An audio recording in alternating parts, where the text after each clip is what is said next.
Olá, boa noite a todos, sejam muito bem-vindos. Meu nome é Natália Cuminali, eu sou jornalista especializada em saúde e é um prazer estar com vocês nesse evento organizado pelo Instituto Vencer o Câncer.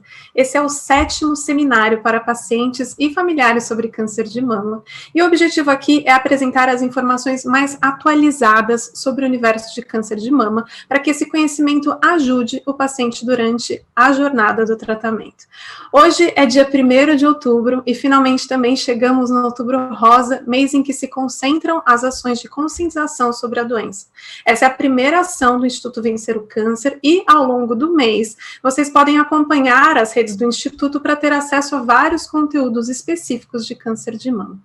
O Instituto Vencer o Câncer é uma organização social sem fins lucrativos que tem como objetivo difundir assuntos relevantes para a saúde no Brasil e no mundo, informar, apoiar, acolher pacientes e familiares diante do diagnóstico e tratamento do câncer, e dividir com a população informações relacionadas ao direito dos pacientes, à prevenção, à alimentação, à atividade física, tratamento e medicina integrativa, sempre incentivando a busca por qualidade de vida.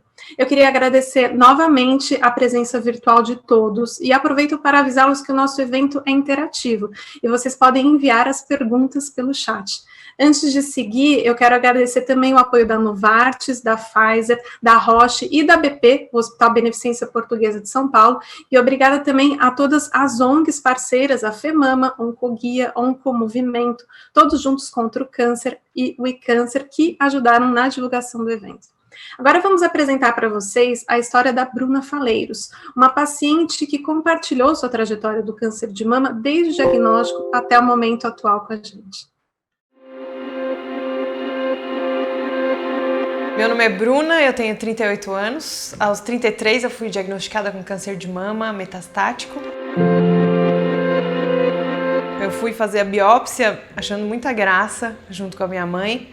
Me lembro que nas duas ali, na sala de espera do médico, que abria o resultado da biópsia, a gente ficava brincando, enfim.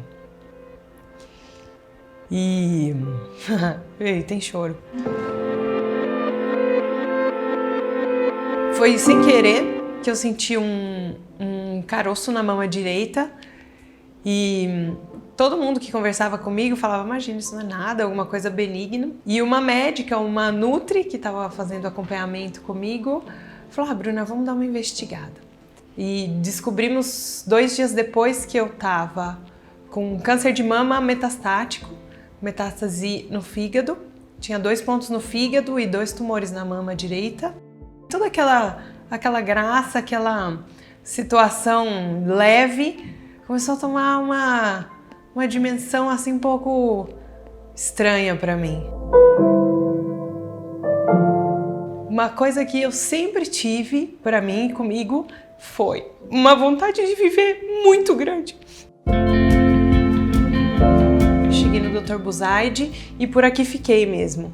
Gostei muito, principalmente daqui e dessa abordagem, que é uma abordagem assim, voltada para a doença. Fiz um tratamento adjuvante porque como o câncer estava já espalhado no corpo, não adiantava muito fazer a cirurgia primeiro. Então primeiro foi feito químio, eu fiz 6 meses de quimioterapia. Na quimioterapia eu fiz a touca que congela a cabeça, digamos assim, mas ela diminui a circulação de sangue no couro cabeludo, então não leva o quimioterápico, então teoricamente ela segura. Não tive que raspar o cabelo. Então eu terminei a quimioterapia, depois eu fiz a cirurgia, tirei 1/3 de cada mama. Na mesma cirurgia já fiz a reconstrução, já coloquei a prótese, as duas, e depois eu fiz a radioterapia. Quando a gente quer ficar vivo, e eu escuto várias pessoas falando isso, não, mas eu quero ficar vivo pela minha filha, eu quero ficar vivo pelo meu marido, eu quero ficar vivo, eu tenho que ficar vivo para criar ela, que ela não pode ficar sem mãe. E eu acreditei muito nisso. Mas um dia eu falei, poxa, mas eu queria ficar viva porque eu queria ficar viva. Os 2 primeiros anos após o tratamento para mim foram muito interessantes, porque eu li tudo que tem a ver com câncer de mama, vi tudo que é documentário, fui atrás de alimentação, tratamento alternativo. 2018, no começo de 2018, que num dos exames que a gente faz de acompanhamento, né, que eu tava de 3 em 3 meses, eu descobri que o câncer tinha voltado. Meu corpo tinha criado resistência ao remédio da hormonoterapia e eu precisaria continuar o tratamento. E eu fiquei pensando, poxa, mas eu fiz tudo que tinha pra fazer, eu fiz, esse negócio voltou, né? Poxa. Obviamente não foi com essa tranquilidade toda, eu fiquei pelo menos umas 48 horas deitada no chão do meu banheiro, assim, tipo, olhando pro teto e falando assim, cara, se não foi daquela vez, agora vai. Antes uma coisa assim que eu não me permitia, né, eu vivia mesmo pra me cuidar, eu vivia pra me cuidar. E depois que o câncer voltou, me perguntaram assim, mas o que você fez pro câncer não voltar? Eu falei, eu fiz tudo! Então eu percebi que algumas coisas realmente, a maioria delas talvez, fogem ao meu controle, assim. Então, por uma decisão até inconsciente, eu fui viver minha vida. E aí eu comecei a não voltar, mas eu comecei a me identificar mais com a pessoa que eu era antes de eu descobrir o câncer, assim. Não como se eu fosse uma sobrevivente, mas como se eu fosse uma pessoa que está viva por uma, sei lá, por uma sorte de ter encontrado as pessoas certas ou por uma sorte de ter um privilégio aí de poder ter um tratamento legal. O estereótipo da mulher com câncer de mama, graças a Deus, eu acho que hoje em dia está mudando muito, assim, não é mais o lacinho rosa, fofa, que sai sorrindo da mamografia, assim. Eu acho que a força vem mais do... Não você bater no peito e eu sou forte, eu vou... Mas assim, de você falar assim, não, eu acho que vai ficar tudo legal. Eu sei que eu tô tomando, eu conheço o meu médico, eu tô confiante, se precisar tirar o cabelo eu tiro, sem super dramatizar a situação, porque eu acho que o câncer de mama hoje em dia ele é uma coisa muito pesquisada, não é uma sentença de morte.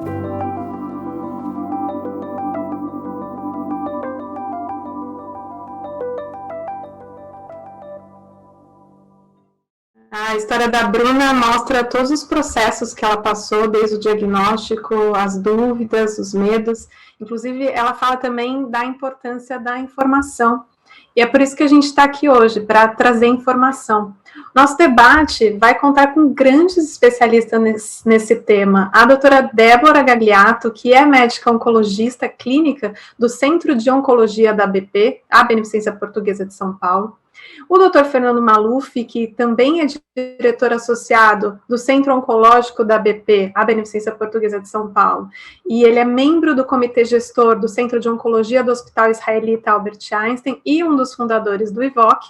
E um aviso para vocês, doutor Antônio Buzaide, que deveria participar desse evento, infelizmente não conseguiu estar aqui com a gente, ele teve diagnóstico de Covid, está bem e está em recuperação.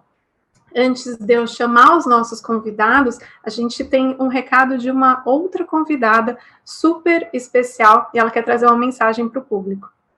Gente, hoje eu estou aqui para apresentar para vocês a segunda edição do livro Vencer o Câncer de Mama. O livro foi editado e escrito pelos doutores Débora Gagliato, Fernando Maluf e pelo Dr. Buzaide, meu querido oncologista. Essa nova edição apresenta as novidades no tratamento e os avanços da medicina para esse tipo de câncer tão comum entre as mulheres do mundo todo. Informações de qualidade têm que estar disponível para todo mundo e quanto mais melhor. Então, o Instituto Vencer o Câncer vai disponibilizar a partir de hoje a versão digital do livro para download no site deles. É só você ir lá e baixar. Então, acesse agora www.vencerocâncer.org.br e garanta a sua edição e a sua informação muito importante.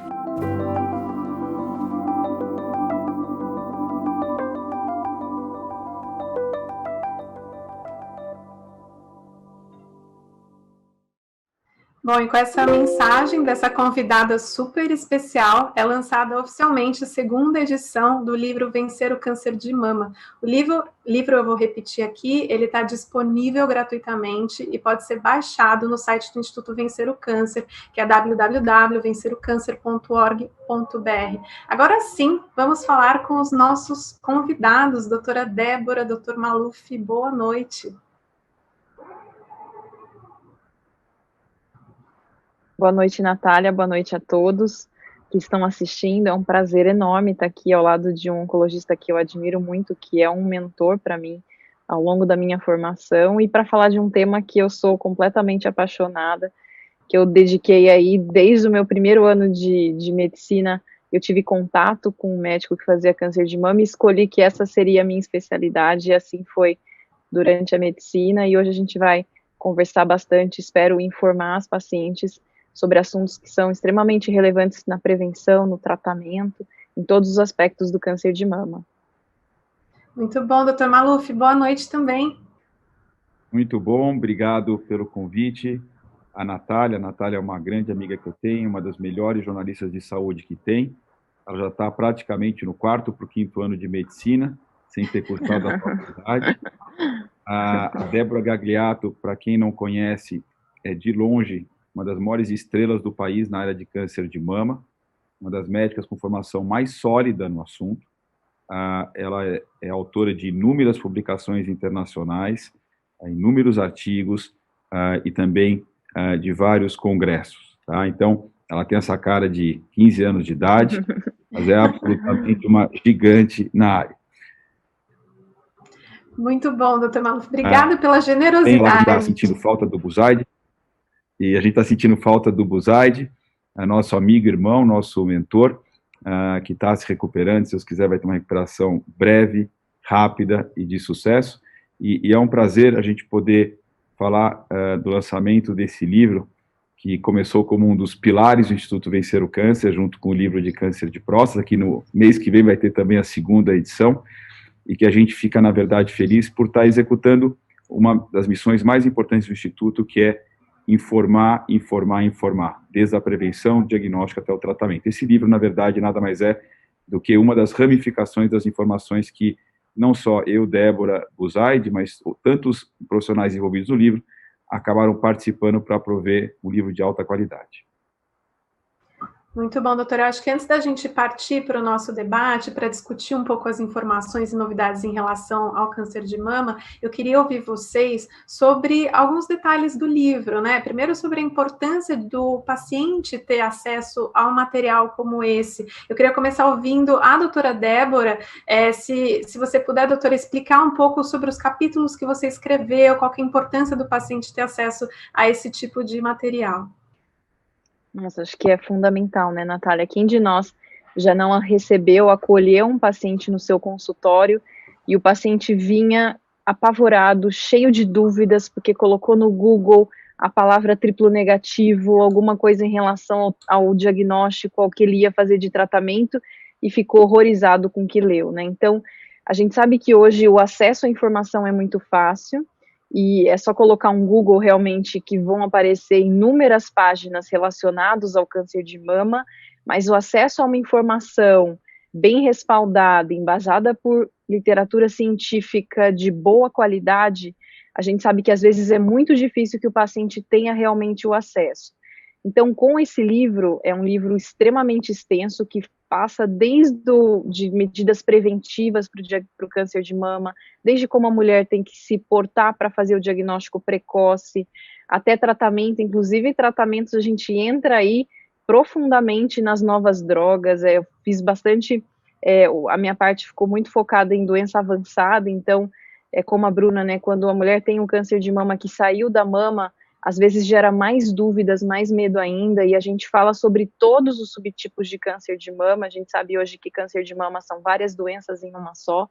Então, realmente é um livro bastante completo, aprofundado, em que a gente teve o privilégio de contar com alguns colegas nossos que são também grandes especialistas na área, e tudo realmente muito bem embasado e com toda a informação para que o paciente possa aí ter acesso à melhor informação, até poder ser também um pouco de ator ao longo do seu tratamento e discutir com o seu médico, compartilhar informações como essa, que eu acho que é fundamental, né? O acesso a boa informação só tende a impactar positivamente no manejo de uma paciente com diagnóstico de câncer de mama. Muito bom, doutor. Eu queria te ouvir também, doutor Maluf, sobre a importância desse livro, né, para o paciente, que ali, como a doutora Débora disse, né, ele já chega com as informações do Google e tal, e esse livro é um passo além, né? Sabe que é uma história muito bonita, porque quando a gente começou o instituto, a gente tinha a cabeça pura e somente de médico, de alguém que se forma na faculdade, faz residência, e infelizmente o médico não é formado para saber nem se comunicar falando, nem se comunicar escrevendo para a população. Então, o que a gente fazia antes era falar termos muito técnicos, muito, muito difíceis, e infelizmente a gente entendia o que a gente estava falando, mas a gente não conseguia transmitir a informação para as pessoas. Depois aí teve o outro lado, as pessoas quererem falar uma coisa muito simples e muito generalista, que também passava uma informação muito superficial e que não atendia a necessidade das pessoas que precisavam daquela informação.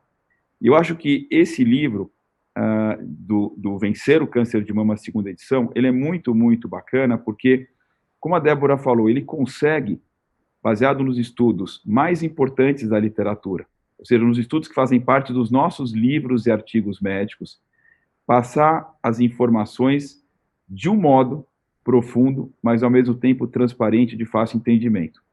Eu acho que a gente conseguiu chegar assim num ponto excelente de equilíbrio, onde as mulheres e os homens que forem ler esse livro vão estar absolutamente dentro do que as pessoas falam de cutting edge, que é o que tem de mais novo e mais relevante na literatura, mas que alguém que não fez uma faculdade de medicina tem total possibilidade de entender.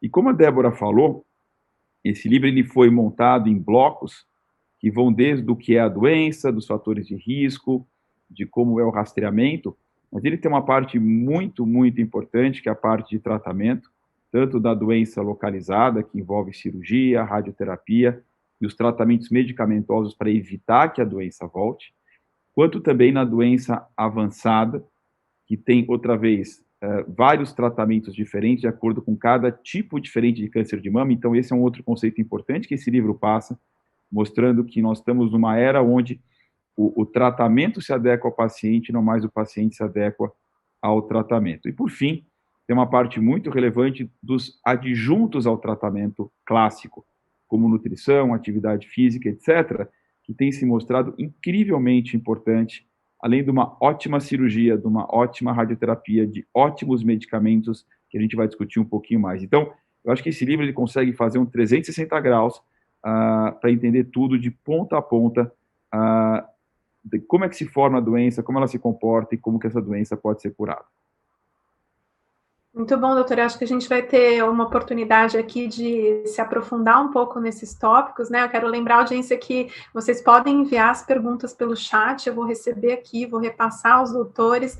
E para começar já a nossa rodada de bate-papo, eu acho que seria muito bacana colocar todo mundo ali na mesma página, doutor Maluf. O livro, né? A gente estava aqui falando, o livro é praticamente uma bíblia do câncer de mama, né? Tem tudo com linguagem acessível, extremamente completa, fala desde o tratamento, até a importância de hábitos, como você acabou de dizer. Agora, como se enxerga o cenário do câncer de mama no momento atual? E como você vê essas evoluções que aconteceram nos últimos anos? Bom, o cenário do câncer de mama, assim, em poucas palavras, é o tumor mais frequente na mulher, excetuando os cânceres de pele e não melanoma. No Brasil, ele responde por quase 70 mil casos novos por ano. No mundo, são mais de 2 milhões e 100 mil casos novos por ano. De cada 4 mulheres com câncer, uma delas tem câncer de mama. Então, ele é 1 de cada 4 mulheres com diagnóstico oncológico. E 1 em cada 10 mulheres ao longo da vida vão ter a doença. Portanto, a mensagem é que é uma doença muito mais comum do que a gente imagina e que ela está muito mais próxima da gente do que a gente imagina. E é importante entender isso, porque isso quebra um pouco do conceito de que como é que esse raio caiu aqui dentro da nossa casa. Na verdade, Esse não é um raio incomum, esse é um raio que é bastante comum. Felizmente, muito curável na maioria das vezes, mas muito comum. Em relação aos avanços, a gente vai discutir isso ao longo da tua moderação, mas eu colocaria aqui em linhas gerais, depois a gente pode se aprofundar um pouco mais. Eu acho que um primeiro grande avanço é no desenvolvimento de testes mais, eu diria, delicados do que os exames de imagem, que já são muito melhores do que a palpação. A palpação sozinha não resolve a vida das mulheres, ela não diminui mortalidade, o autoexame. A imagem, que a Débora deve comentar, ela é muito importante, exame de rastreamento. Mas os exames que estão sendo avançados, tanto para o diagnóstico precoce, quanto para saber se uma mulher está ou não curada depois de um tratamento local, diagnósticos que nós estamos falando de fragmentos de DNA, ou alterações moleculares muito sutis, representam um grande avanço que vem se configurando como algo que vai ser muito importante e padrão nos próximos anos. Acho que o entendimento da doença através de testes moleculares e genéticos para refinar o tratamento para cada tipo de paciente também vem ganhando um espaço muito grande, para entender que os tumores que pareciam iguais, na verdade, são muito diferentes. É como se alguém passasse de helicóptero e visse a mais ou menos 1.000 metros, todo mundo parecido, mas o helicóptero vai descendo e você vai vendo que as pessoas são diferentes. E a gente está descendo o helicóptero, encontrando, na verdade, tumores com características muito diferentes que lá de cima a gente não sabia interpretar ou enxergar.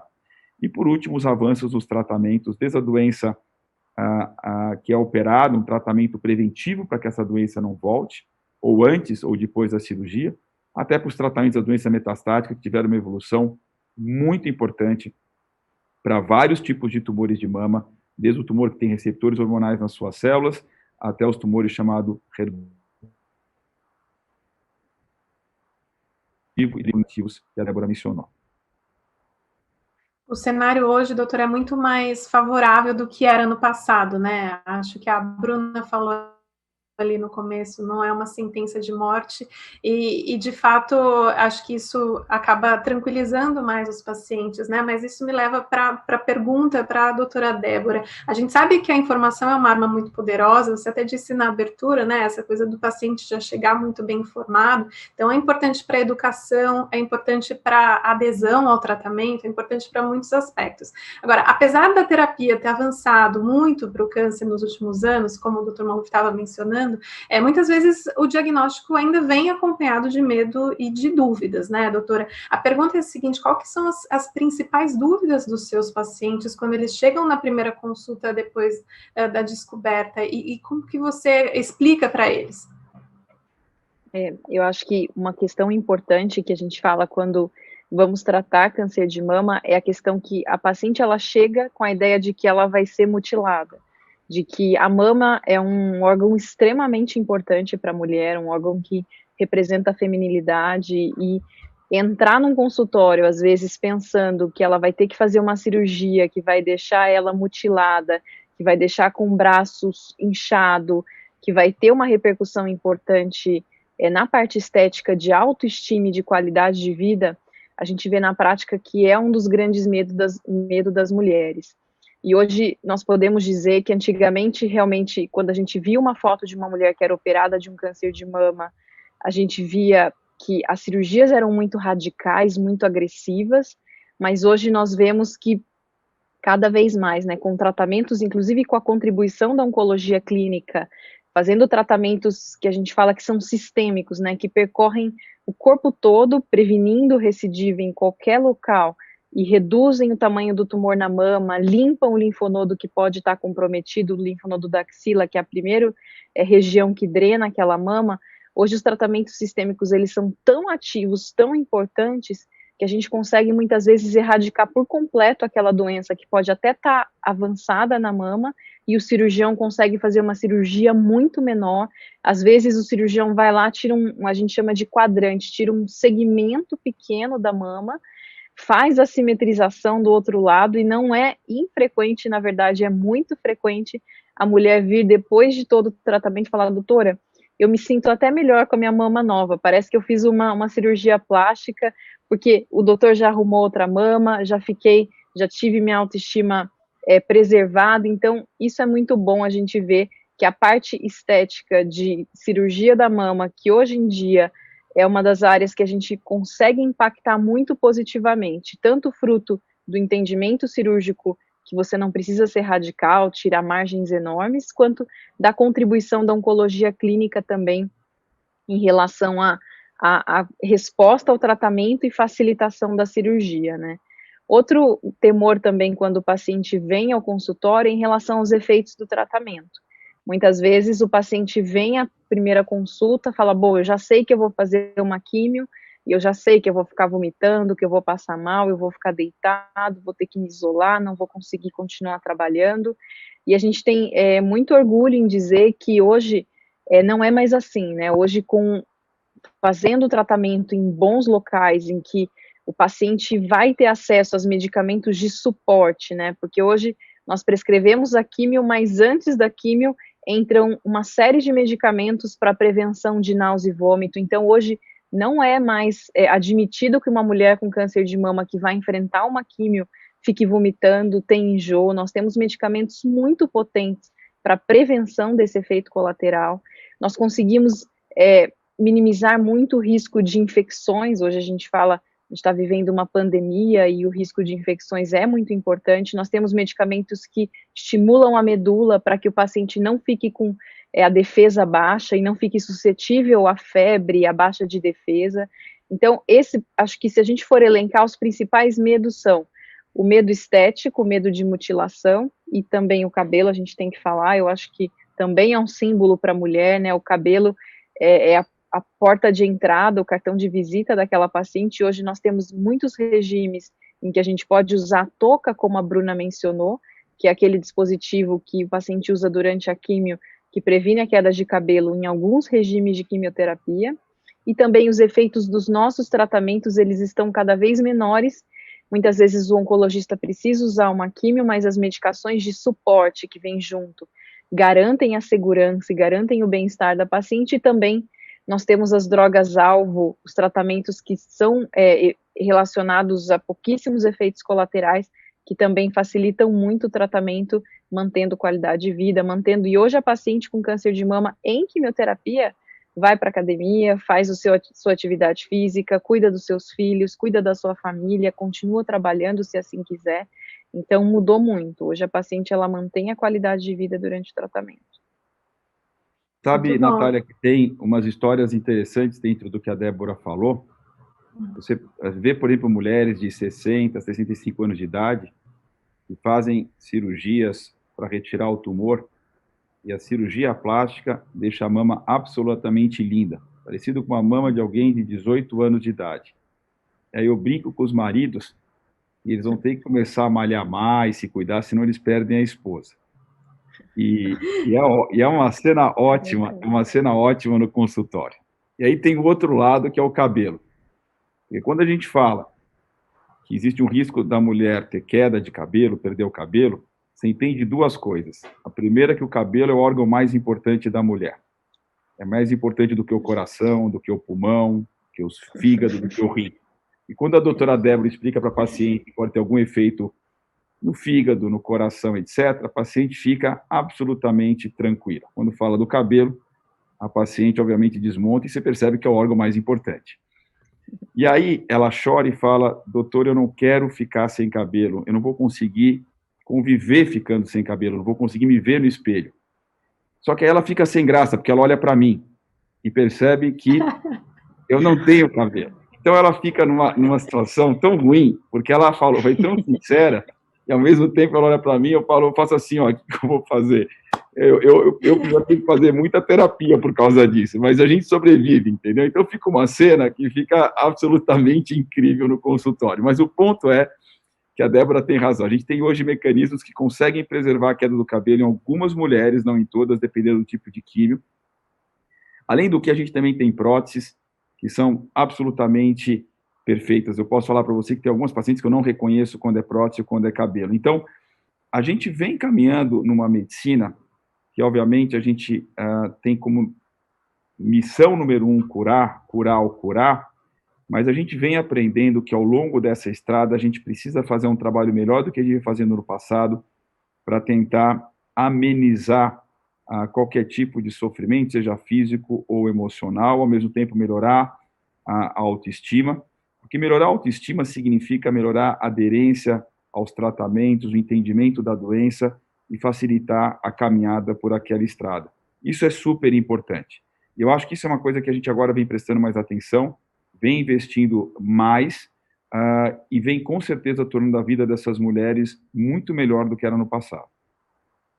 Eu acho que esse é um bom gancho para a gente falar de diagnóstico precoce, antes da gente explorar ainda mais o tratamento, né? Eu estou aqui com o celular na mão, recebendo um monte de perguntas já da audiência, e daí tem uma pergunta sobre se é comum a primeira biópsia dar carcinoma ductal in situ e após uma quadrantectomia, enfim, é uma pessoa perguntando de um caso muito específico, né? Mas em vez da gente entrar no caso específico, eu acho que talvez seja interessante falar para as pessoas, né, de em qual momento geralmente o câncer é diagnosticado, e por que é importante que quanto antes ele seja diagnosticado, é melhor para o tratamento. O câncer de mama, ele é um câncer que a gente faz os exames a gente chama de screening, que é fazer os exames numa mulher que não tem absolutamente nenhum sintoma, e hoje nós sabemos que essa idade de início para pacientes que não têm fatores de risco deve ser a partir dos 40 anos. Inclusive, a gente teve esse mês mesmo uma publicação grande numa revista bastante respeitada que mostra que as mulheres que começam a mamografia anualmente a partir dos 40 anos, elas têm muito menos morte relacionada ao câncer de mama do que aquelas que começam com 50 anos, porque quando a gente começa precocemente, nós conseguimos diagnosticar tumores mais iniciais, e isso é fundamental para a cura. Claro que hoje nós temos armas muito potentes no nosso arsenal terapêutico, que a gente consegue curar mulheres com doença um pouco mais avançada, mas é muito mais alta a chance de cura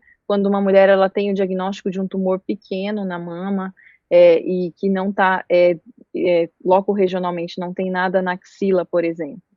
E a mamografia, os exames de rotina, além de diagnosticarem tumores invasivos, eles também podem identificar lesões que são marcadoras de risco, que podem eventualmente se desenvolver e se tornar um câncer de mama. Então, a mamografia, ela não só faz um diagnóstico precoce de doenças pequenas, não palpáveis, né, a mulher não sente nada, mas ela também pode identificar alterações proliferativas na mama que mostram um tecido mamário um pouco mais, a gente chama de inquieto, né, que pode eventualmente ter um maior risco, e isso inclusive pode fazer com que a paciente use medicamentos que são preventivos para que ela nunca venha a desenvolver um câncer de mama.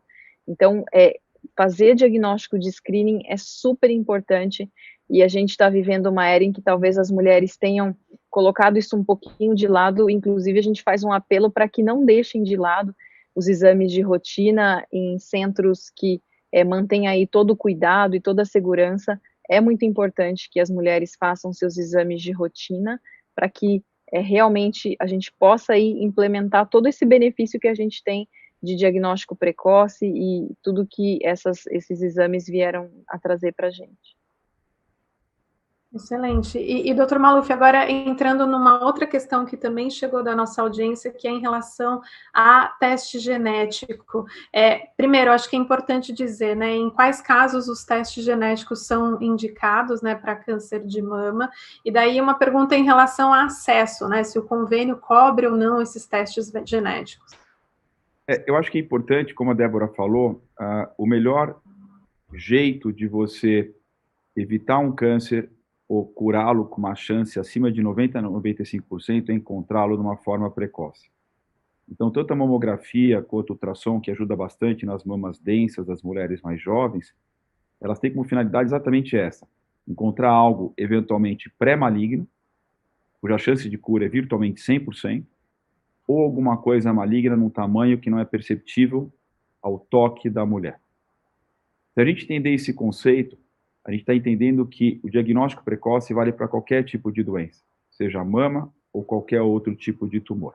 Só que o tumor de mama é um dos tumores com maiores chances de cura quando diagnosticado precocemente. Então, a grande luta nossa é para que o diagnóstico precoce seja feito do modo mais frequente possível. E por que isso é tão importante? Porque no Brasil, quando a gente avalia, por exemplo, o estado do Maranhão, o estado do Piauí, menos do que 60% a 65% das mulheres fazem mamografia ou ultrassom de mama anualmente.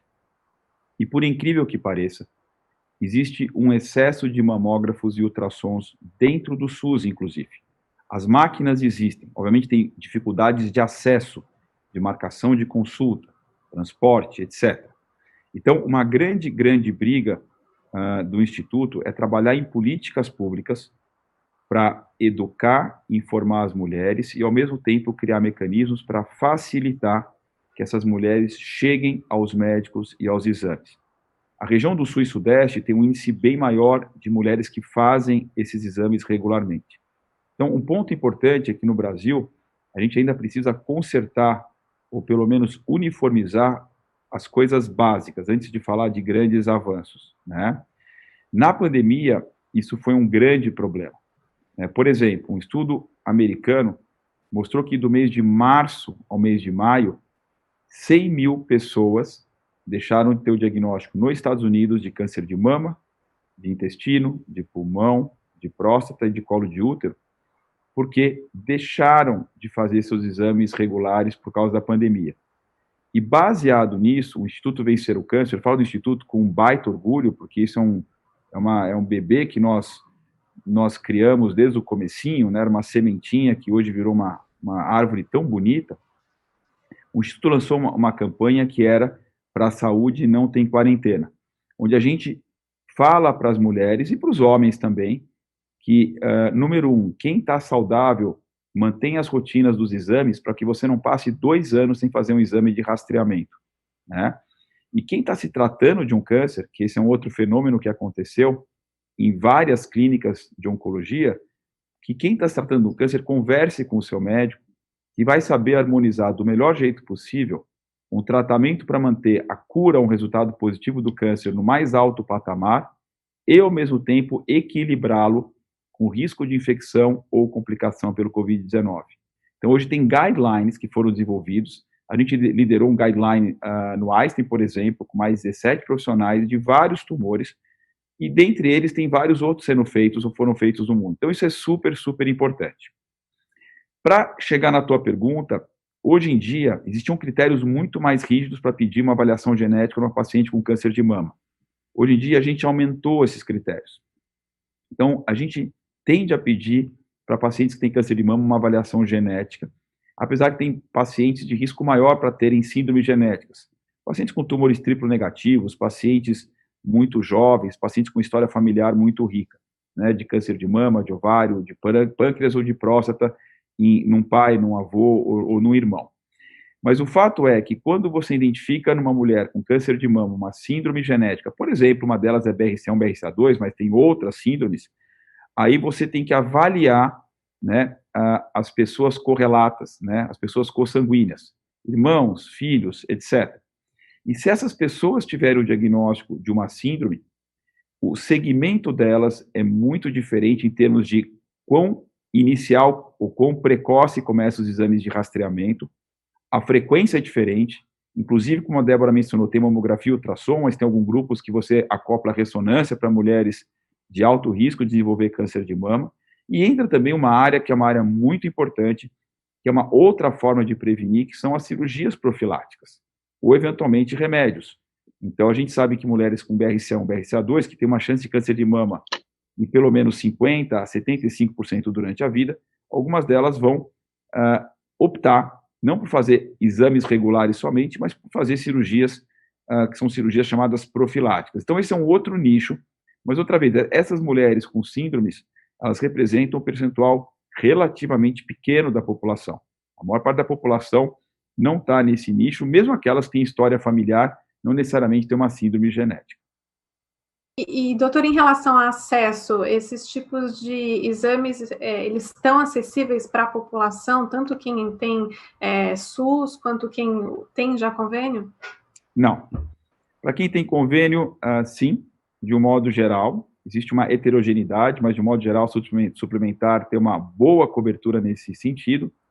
Para quem é do SUS, se eu estiver errado, a Débora me corrige, por favor, Até onde eu sei, em termos governamentais, o único estado que permite a feitura do exame é o estado do Rio de Janeiro, não sei se São Paulo entrou agora, mas a maioria dos estados isso não está contemplado dentro do SUS. Não sei se a Débora tem alguma informação um pouco diferente da minha. Em alguns, acho que agora em São Paulo há o acesso sim, mas há critérios muito rígidos para que o paciente tenha acesso a esses exames. Então, hoje, como o Fernando mencionou, né, a gente tem oferecido esse teste para um número cada vez maior de mulheres. Inclusive, nós temos estudos que, se a gente for se basear nesses critérios muito rígidos, a gente deixa de diagnosticar até 50% das síndromes genéticas.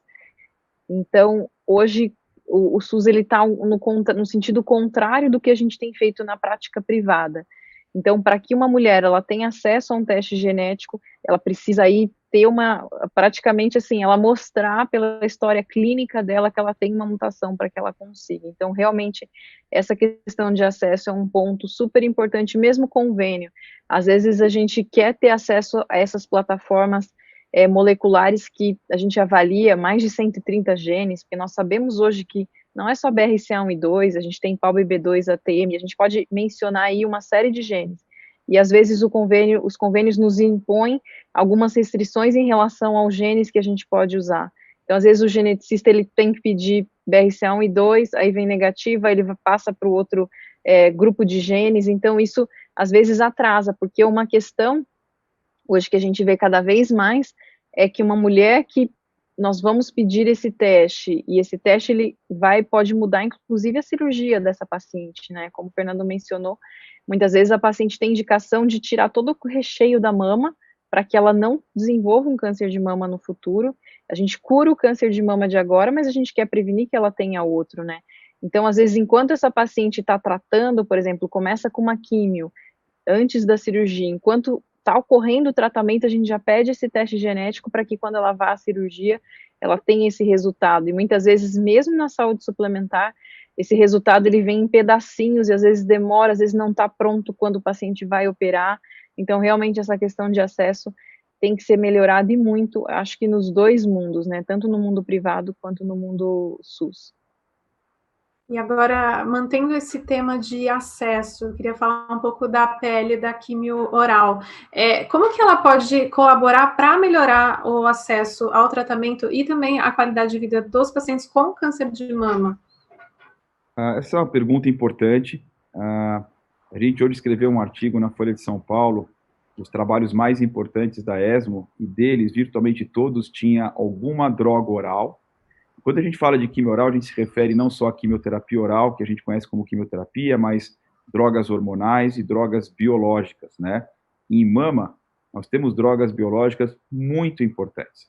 Nós temos os inibidores da ciclina, 4 e 6, tem 3, uma chamada palbociclib, ribociclib, abemaciclib, as 3 aprovadas, são importantíssimas nas doenças metastáticas. Não é que elas são importantes, elas são importantíssimas. As drogas causaram maior impacto na doença metastática de tumores que se alimentam de hormônio. Nós temos droga chamada tucatinib, que é uma droga usada para câncer de mama, que já falhou o tratamento com trastuzumab para pacientes HER2 positiva, importantíssima também. E por aí vai. Então, para as pessoas entenderem, é que as drogas orais hoje, elas perfazem pelo menos 70% a 80% das drogas contra o câncer. Que as drogas orais, por serem a modernidade, não existe, na maioria das vezes, um substituto endovenoso. É ou ela que tem aquela ação ou aquele resultado correspondente. E no Brasil, nós temos um órgão chamado Anvisa, que é como se fosse o FDA americano. É um órgão que tem a capacidade de analisar os estudos e aprovar ou não um remédio baseado na sua eficácia e segurança. Quando a Anvisa aprova um remédio endovenoso, ele é imediatamente, depois de ter o seu preço dado, incorporado na saúde suplementar. Então, o paciente que tem uma indicação daquele remédio tem acesso no dia seguinte. Quando a droga é oral, por um mecanismo absolutamente não entendível do ponto de vista biológico, médico, científico ou humano, essa droga tem que passar por uma segunda aprovação, outra vez, sem nenhum sentido biológico, científico, médico ou humano. E essa aprovação, que não é feita para o remédio endovenoso, ela demora no mínimo 2 anos, mas as 2 últimas análises, pelo menos 3 anos e meio. Ou seja, tem um remédio que é aprovado, ele não é experimental, ele já está no país, mas ele é negado pela saúde suplementar, porque não foi aprovado ainda pelo rol da ANS. Esse projeto de lei, então, 6330, que passou por unanimidade no Senado, o senador Regufo foi o autor, o senador Romário foi o relator, votou por 74 votos a 0, que o mesmo critério que vale para os endovenosos vale para o oral. Se a Anvisa aprova um remédio endovenoso ou um oral, depois de ter seu preço dado, imediatamente ele é disponibilizado para pacientes que têm um convênio médico. E esse foi o projeto que o Instituto Vencer o Câncer idealizou. Outras ONGs apoiaram, mas esse projeto é do Instituto Vencer o Câncer, eu sei porque nós participamos disso diretamente. E esse projeto agora, ele está para ser pautado na Câmara dos Deputados. Eu posso dizer que eu tenho trabalhado diuturnamente, de todo jeito que você for imaginar, e nós estamos fazendo realmente uma união do país de pacientes, nós colhemos mais de 150 mil assinaturas, atrizes, atores, artistas, cantores fazendo vídeos maciçamente pelo projeto, a imprensa envolvida maciçamente dentro do projeto, e a gente está esperando o presidente Rodrigo Maia pautar esse projeto, que vai ajudar pelo menos 50 mil brasileiros e brasileiras por ano, que têm as suas vidas ceifadas, em termos de morrer, em termos da doença voltar, em termos de internar mais, de piorar a vida, porque tem remédios negados, já aprovados por mais de 3 anos e meio da sua aprovação. E o câncer não espera, e nós não temos 3 anos e meio, quando o doente tem câncer, para esperar esse remédio. Então é isso que eu estou empenhado como o fundador do Instituto, junto com o Instituto Vencer o Câncer e outras ONGs, como, por exemplo, a Brale, na tentativa da pautagem acontecer o mais rápido possível. Eu tenho certeza que, se pautado, ele passa, se não por unanimidade, mas por vastíssima maioria, para depois ser sancionado pelo presidente Jair Bolsonaro. Era isso que eu ia perguntar, como que estava o processo atual. Então, o processo atual está aguardando essa pauta que deve acontecer em breve, daí quando ele entrar no Congresso, ele pode ser sancionado, é isso? Tomara que seja em breve, eu não tenho certeza. Eu posso dizer que eu tenho diuturnamente trabalhado para que seja breve mesmo, mas as coisas, infelizmente, não funcionam na velocidade que a gente gostaria, mas eu tenho a esperança e a torcida de que o presidente Maia tenha, outra vez, o entendimento como ele tem, a sensibilidade, o senso de justiça para pautar isso, porque brasileiros estão morrendo por falta de remédio que eles teriam, com certeza, direito a ele. Ninguém está falando aqui de um remédio experimental, um remédio que não chegou no Brasil, e a gente entende as regras, a gente obedece às regras. Aqui são remédios já aprovados pela Anvisa, que é o órgão máximo para analisar uma medicação, uma nova tecnologia no país. Então, eu falo que para ser oncologista e brasileiro, tem uma coisa que você não pode perder, chamada esperança. Então, a gente, como oncologista, não perde a esperança, a gente é otimista mesmo, e se Deus quiser, esse projeto vai passar, porque a gente vai causar o maior impacto que já foi causado na oncologia do país em termos de números de vidas salvas por um projeto de lei. Bom, doutora Débora, eu queria te ouvir um pouco sobre tratamento ainda, assim, tem ainda mais perguntas chegando da audiência, mas tem uma pergunta aqui que é a seguinte: qual que é a importância de direcionar o melhor tratamento para o paciente? Quanto isso impacta no sucesso do tratamento? Você está mutada. E essa importância é total, né? Nós que fazemos câncer de mama hoje, a gente não consegue raciocinar o tratamento sem realmente saber o subtipo de câncer de mama, né? E o que é esse subtipo? A gente fala que o câncer, ele tem um nome, e o câncer de mama tem que ter o seu sobrenome para a gente saber se é um tumor que é alimentado por hormônio, se é um tumor que é aquele que a gente chama de triplo negativo, ou seja, que não expressa nem receptor de estrógeno, nem progesterona e nem HER2, ou se é um tumor HER2 positivo, que HER2 é uma proteína que fica ancorada na membrana da célula, como se fosse uma boquinha, fazendo com que essa célula cresça, mandando esse comando para o núcleo se dividir, para a célula se proliferar. Então, hoje em dia, no tratamento do câncer de mama, nós temos tratamentos específicos para cada subtipo de câncer de mama, tanto se a doença está localizada, quanto se ela já está em outros órgãos do paciente. E não só isso, o subtipo de câncer de mama também é importante para determinar a melhor sequência de tratamento. Porque nós sabemos, às vezes, que quando o paciente chega, às vezes o primeiro ímpeto é ir para o cirurgião, para que o cirurgião já retire o nódulo da mama, já avalie a axila, mas muitas vezes, dependendo do subtipo de câncer de mama, essa não é a melhor sequência. A gente pode comprometer, inclusive, a chance de cura de uma mulher se a gente, às vezes, começa pela sequência errada. Então, saber o subtipo de câncer de mama não só é importante para determinar o melhor tratamento, se eu vou precisar usar anti-hormônio, se eu vou precisar usar vacinas contra o HER2, imunoterapia, hoje a gente tem em mama também, nesse subtipo triplo negativo, mas também para que o oncologista consiga raciocinar em relação à melhor sequência. Será que eu vou começar pelo tratamento endovenoso, ou será que eu já vou começar com uma cirurgia? E tudo isso demanda uma avaliação muito minuciosa, e a gente fala que o patologista, nesse sentido, também é muito importante, porque é ele que vai mostrar para o médico oncologista e para o cirurgião qual é esse subtipo, né? Então, essa avaliação, ela é feita no tecido que foi retirado, que foi da biópsia da mama, ele vai fazer esses marcadores que eu mencionei e, mediante isso, classificar o tumor, e aí é totalmente diferente. O tratamento, ele tem se ido tão especificamente que, muitas vezes, eu não só vou precisar saber esse subtipo, mas eu vou precisar uma avaliação molecular para ver os tipos de mutação que aquele tumor adquiriu, que hoje a gente tem drogas em câncer de mama aprovadas para aquela determinada alteração. Então, existe uma mutação que é muito frequente em tumor hormonal, que se chama PI3K, e hoje nós temos um inibidor dessa mutação específica que ocorre em 40% dos pacientes com câncer de mama. Então, só para a gente ter uma ideia do quão precisa é a medicina, sabendo realmente o subtipo, não só o subtipo, mas também a alteração molecular. Então, é bastante complexo hoje, mas é fundamental para que o paciente faça o melhor tratamento. Não dá para tratar câncer de mama sem essa precisão, porque a gente vai estar aí não oferecendo o melhor para o paciente.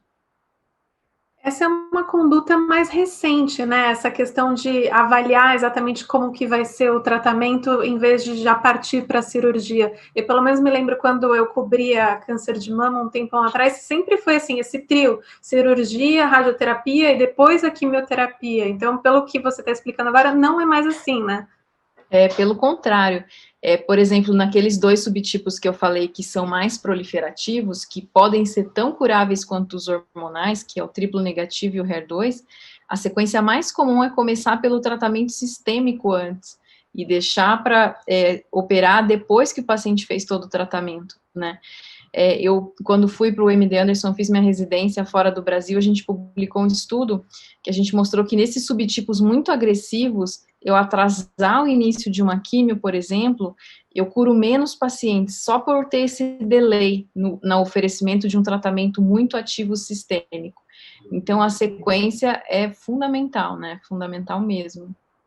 Tem uma pergunta aqui pedindo para explicar por que às vezes é necessário o esvaziamento das axilas. Na verdade, o esvaziamento ele vem sendo feito cada vez menos frequente. Hoje em dia é feito um estudo chamado linfonodo sentinela, onde você estuda o primeiro gânglio pelo qual o caminho, né, daquela circulação linfática da lesão primária poderia levar. Esse gânglio é estudado, e baseado no seu resultado, você geralmente para a cirurgia e não continua removendo outros gânglios. Existem alguns casos onde a axila é bastante envolvida.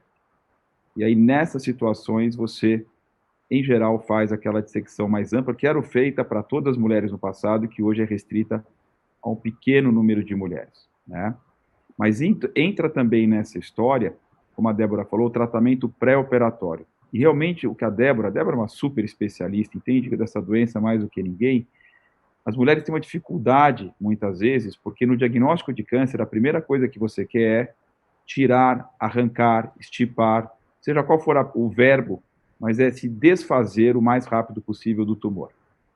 E o que a gente explica é que não só o tratamento pré-operatório ajuda a atacar precocemente a possibilidade de uma doença metastática, mesmo que você não enxergue pelos exames, e aí a gente vai comentar um pouquinho do que tem de novo nessa situação, mas também ela tem a capacidade de, usando a lesão primária ou os gânglios, nos dar uma resposta se aquele tratamento está de fato sendo efetivo, ele está funcionando, baseado na redução do tumor.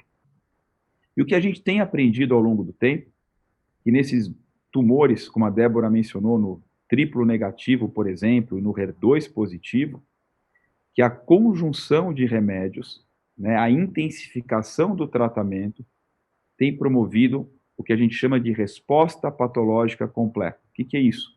É quando você opera a mama, seja uma cirurgia parcial ou total, você não enxerga mais células vivas. Você literalmente matou o tumor. É só tecido cicatricial. Então, no HER2 positivo, por exemplo, o tratamento antes era químio, e agora começou a vir a químio com uma droga que bloqueia o HER2 chamado trastuzumab, mais recentemente, um outro bloqueador chamado pertuzumab. E as taxas de resposta completa foram crescendo de modo muito importante. E o que acontece é que quem tem resposta completa, geralmente tem uma chance de cura que suplanta 80%, 85%. Por quê?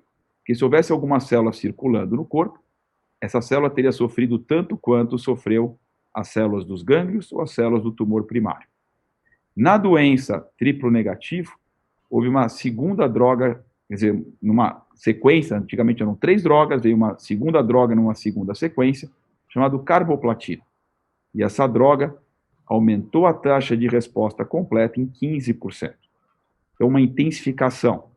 E mais recentemente, na ESMO desse ano, o Congresso Europeu, tem até isso nesse artigo da Folha de hoje, um estudo com 333 mulheres, que comparou a químio com ou sem um imunoterápico que aumenta a potência do linfócito contra o tumor, chamado atezolizumab.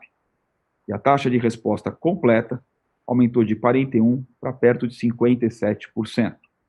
Então, a gente vem intensificando os tratamentos pré-operatórios para facilitar a cirurgia e para erradicar a possibilidade do maior risco de morte por câncer de mama, que é a doença metastática, mesmo que você não enxergue. Qual que é um grande avanço na medicina e que eu acho que vai estar disponível nos próximos pouquíssimos anos? São os testes que avaliam quem são as mulheres que têm doença micrometastática, não visível por tomografias, ressonâncias, ultrassom, raio-x, PET-scan, daquelas que tenham. Então, esse teste vai ajudar. Esses testes são chamados biópsias líquidas, que vão avaliar se tem algum sinal no sangue, chamado os fragmentos do DNA do tumor circulantes, para falar se aquela mulher é uma doença só localizada, que precisa de tratamento só focal, daquela que tem algo a mais, invisível aos exames de imagem, mas visível por esse exame, e que precisa de um tratamento sistêmico mais agressivo, e que esses testes feitos de modo seriado vão ajudar até a identificar se o tratamento feito por nós está sendo eficaz, a gente vai ter que mudá-lo ainda quando o tumor não aparece, para tentar, num primeiro, segundo ou terceiro momento, erradicá-lo de forma definitiva. Então, esse é um grande avanço que a gente vai vendo em câncer de mama. Esse é um trabalho dos vários publicados no JAMA Oncology, com 101 mulheres, mas tem outros que são muito importantes. Isso está próximo de acontecer, doutor Maluf, essa biópsia líquida, para ter acesso assim, à população?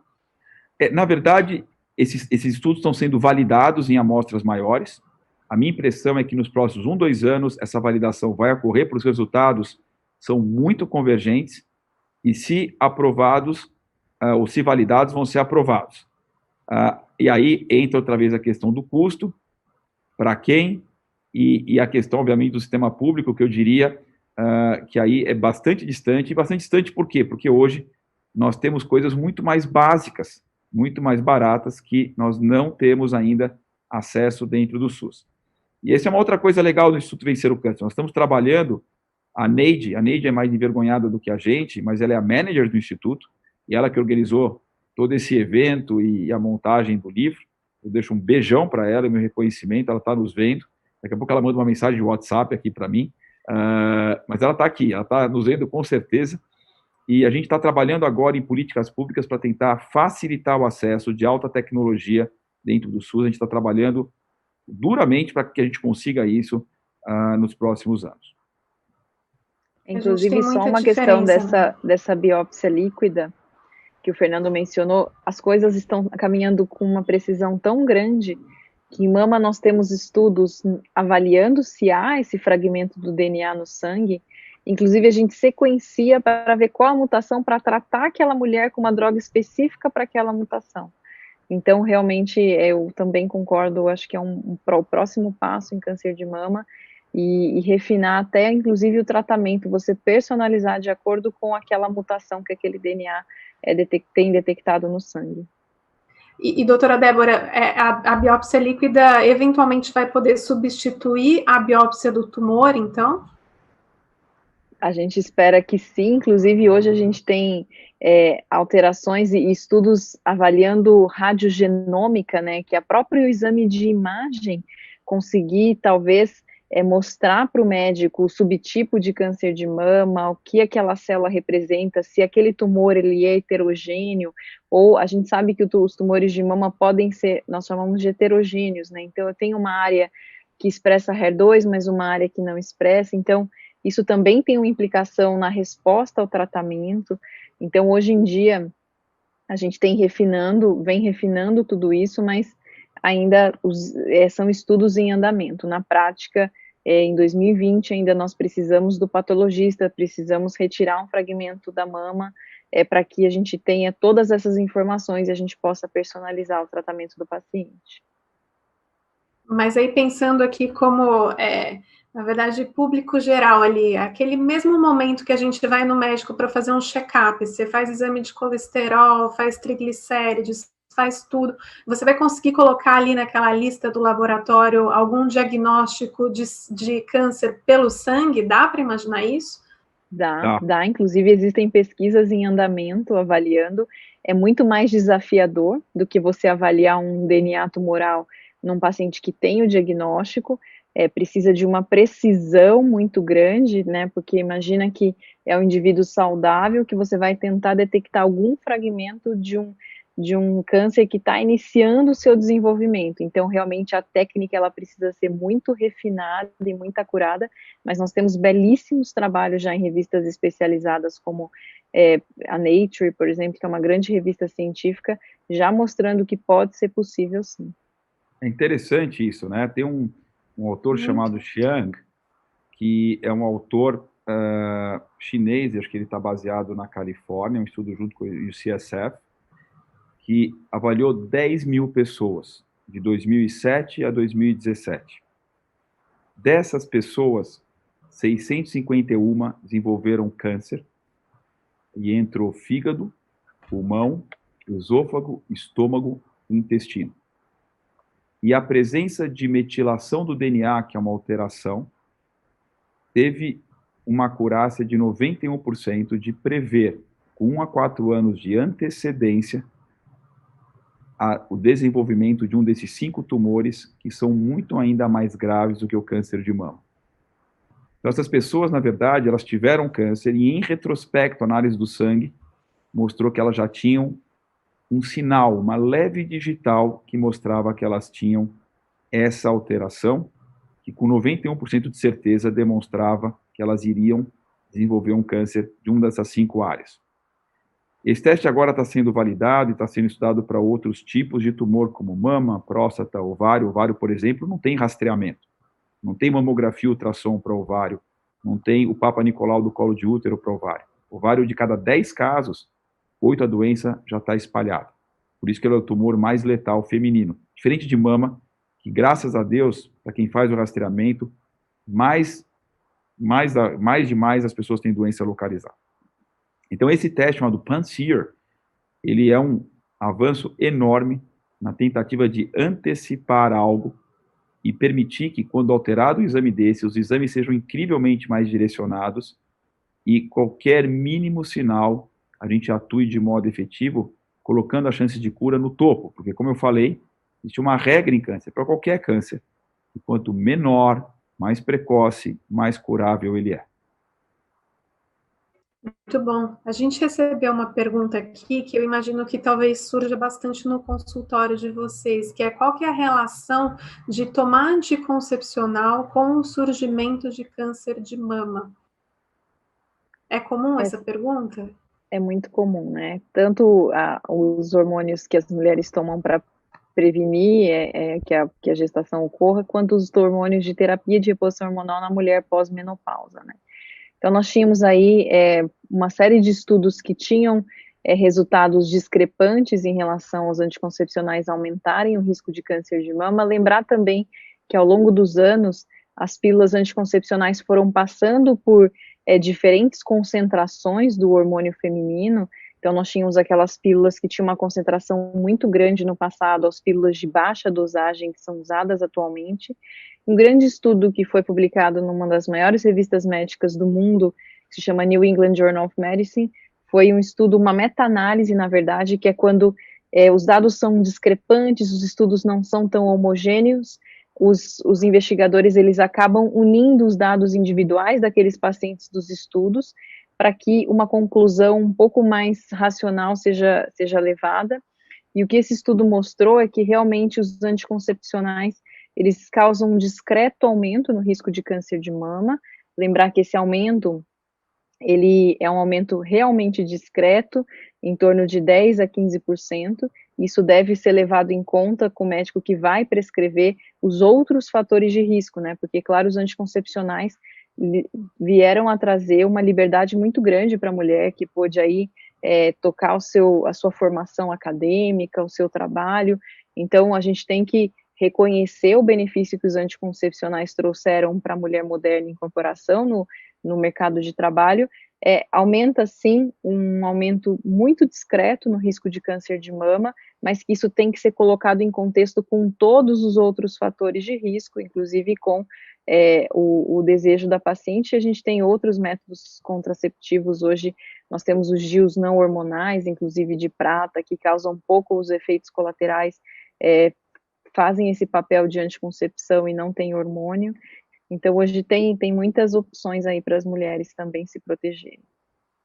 E, doutora, a reposição hormonal entra nesse mesmo pacote ou não? Também é um tema, assim como os anticoncepcionais, como eu falei, os estudos, eles eram heterogêneos, até que esse ano também nós tivemos uma grande meta-análise, que é quando os dados desses estudos são agrupados e mostram, principalmente quando a mulher faz a reposição do estrógeno conjugado com a progesterona, que a mulher precisa conjugar, porque o que a mulher quer, o benefício da terapia hormonal vem do estrógeno, mas precisa ter um pouquinho de progesterona, porque senão o endométrio, que é a camada de dentro do útero, fica muito grossa e a mulher pode ter algum sangramento maior. Então, quando a mulher usa esse hormônio conjugado, nós vemos também que a terapia de reposição hormonal, principalmente usado por um período de tempo mais prolongado, e em geral em mulheres mais nessa fase entre os 50 e 60 anos, também aumenta discretamente o risco de câncer de mama, e claro que isso tudo também tem que ser colocado em contexto com o benefício que isso pode trazer em termos de massa óssea, em termos de prevenção de risco cardiovascular, em termos de história familiar do paciente também, de outros fatores de risco, né? Será que aquela mulher já teve uma biópsia prévia com hiperplasia? Tudo isso o médico tem que levar em conta. Hoje a gente não fala que usar anticoncepcional ou terapia de reposição hormonal é contraindicado, mas tem que ser realmente muito bem avaliado pelo médico que vai prescrever.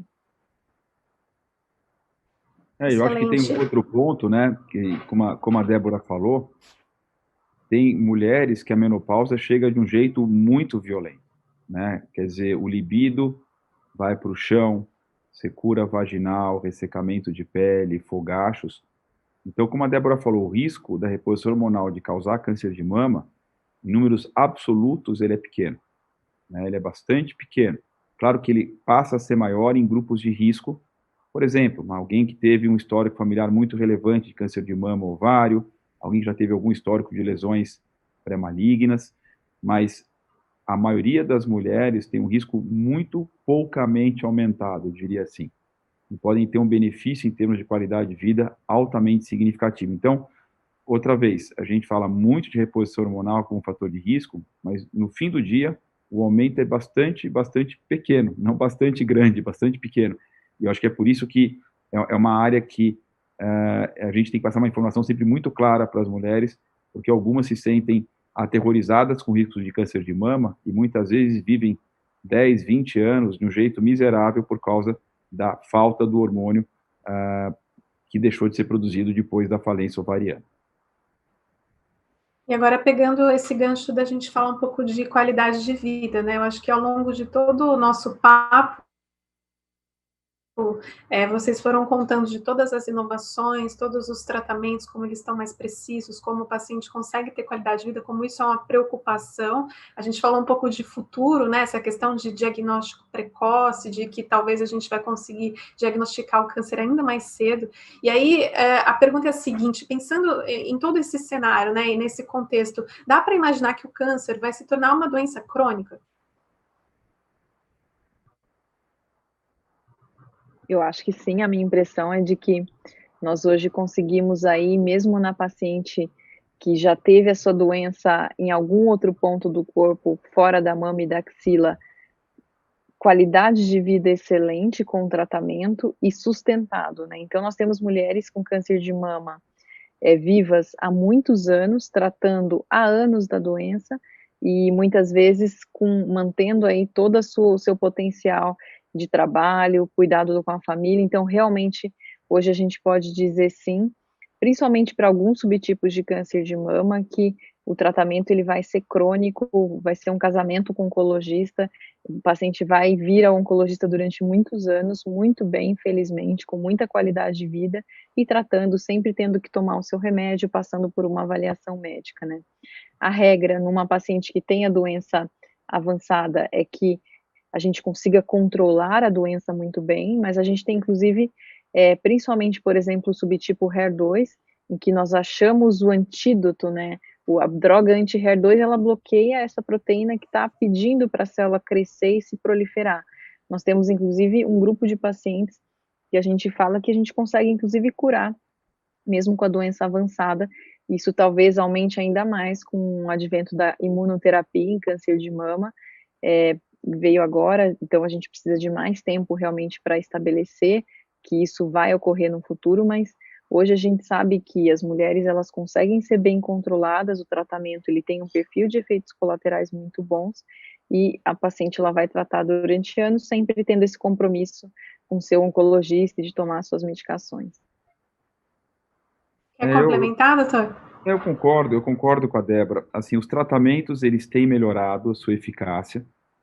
A gente tem, por exemplo, no Congresso Europeu desse ano, um estudo que foi um apanhado de 3 estudos com aquela droga chamada ribociclib, que inibe a ciclina, que é uma proteína que aumenta a proliferação do tumor de mama. Esse estudo envolveu mais de 1.580 mulheres de 3 estudos diferentes, mas que foram juntados, e a qualidade de vida de quem fez o ribociclib com hormonioterapia versus só hormonioterapia na doença metastática foi muito melhor, além de uma redução do risco da progressão da doença ou morte da combinação altissimamente relevante, na ordem de 40% a 45%. E por aí vai com outras drogas. Mas é importante a gente entender que o câncer é esperto. E quanto mais avançado ele é, mais esperto ele fica. Porque à medida que essas células vão se proliferando, elas acabam ganhando características não idênticas à da célula-mãe, no qual foi a primeira célula maligna. Eles vão se modificando um pouquinho ao longo desse processo. Portanto, daí que vem a dificuldade da gente curar doença muito avançada. Porque você dá uma droga, se essa droga fosse eficaz para todas as células, ela mataria 100%. Mas por que ela mata 70%? Porque existem características distintas naquelas células que se proliferaram, que são sensíveis a um remédio e não ao outro, e vice-versa.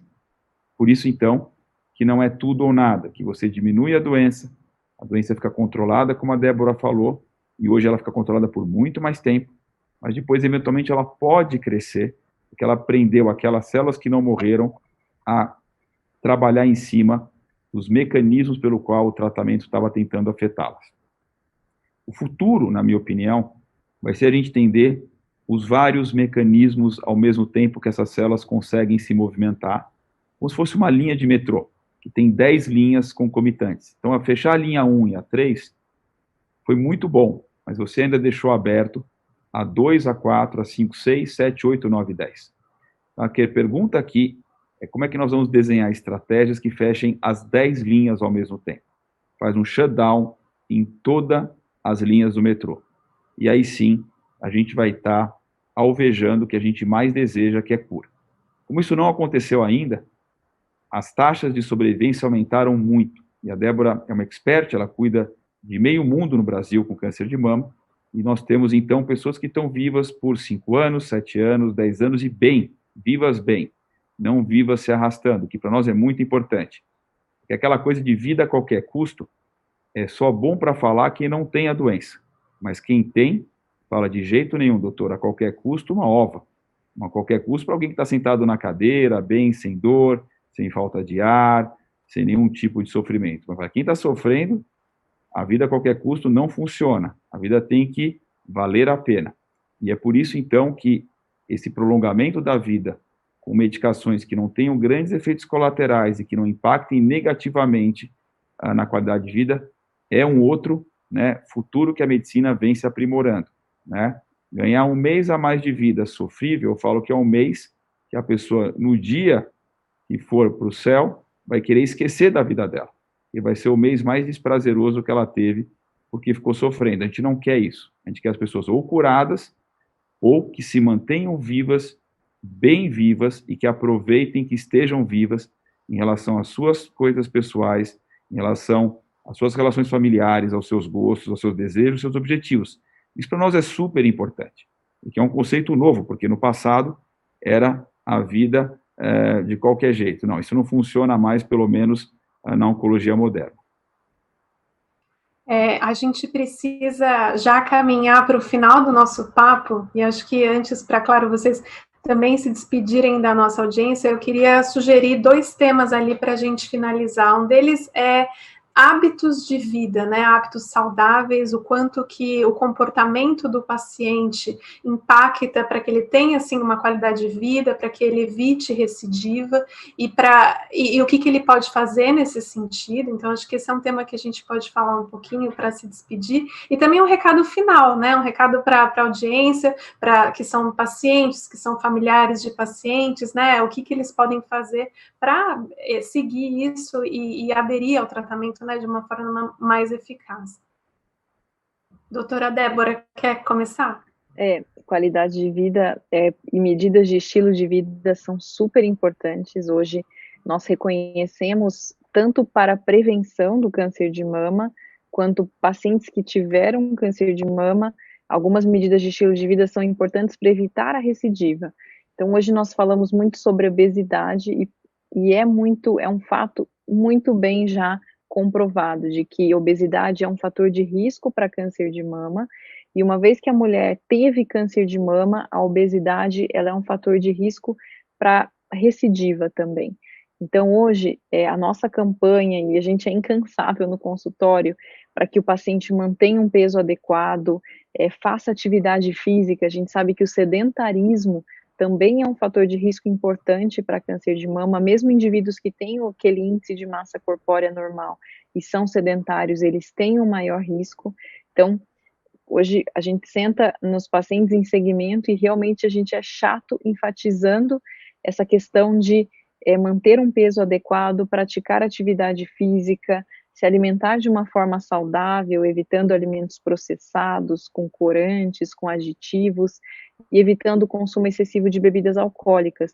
Então, o álcool em excesso, ele também já foi reconhecido como um fator de risco para o desenvolvimento de câncer de mama, e hoje a gente vê as mulheres ingerindo cada vez mais bebidas alcoólicas, né? Então, é fato de que qualidade de vida, de que medidas de estilo de vida, elas impactam tanto na prevenção do câncer de mama, e naquelas mulheres que já tiveram câncer de mama, adotar esse estilo de vida saudável previne recidiva. E não só isso, né? Nós que tratamos câncer de mama, nós vemos na prática que os efeitos do tratamento, eles são melhorados substancialmente com atividade física, por exemplo. Imagina que na prescrição de quimioterapia, de pós-tratamento, a gente oriente o paciente a pelo menos manter uma caminhada, por exemplo, 10 minutos por dia, que isso vai melhorar a fadiga relacionada à quimio, vai melhorar depois para ele recuperar o seu condicionamento físico. Nós que fazemos tratamentos anti-hormonais para manejar esses tumores que se alimentam de hormônio, Nós sabemos que as ondas de calor, os sintomas de menopausa, eles são bastante melhorados com atividade física, com manter um peso adequado. Então, nossa, é fundamental. A gente que faz câncer de mama não cansa de dizer o quanto é importante manter um peso saudável e praticar atividade física. Muito bom, doutor Maluf. Eu vou só complementar, eu acho que a gente, né, a gente terceiriza muito os nossos problemas, né, e as nossas responsabilidades. A gente, por exemplo, não tem controle sobre a política econômica do país, a gente não tem controle quando chove e faz sol, mas a gente tem controle do que a gente faz, né, e a gente precisa começar a aumentar essa nossa responsabilidade sobre a coisa mais preciosa que a gente tem, chamada saúde. Então, na minha cabeça, eu não vejo motivo das pessoas não fazerem exercício todos os dias. Quer dizer, você não conseguir ter 30 minutos para fazer alguma atividade, na minha cabeça, é falta de vontade, falta de conscientização, ou falta de prioridade. A gente, na verdade, consegue ter controle do que a gente come, né?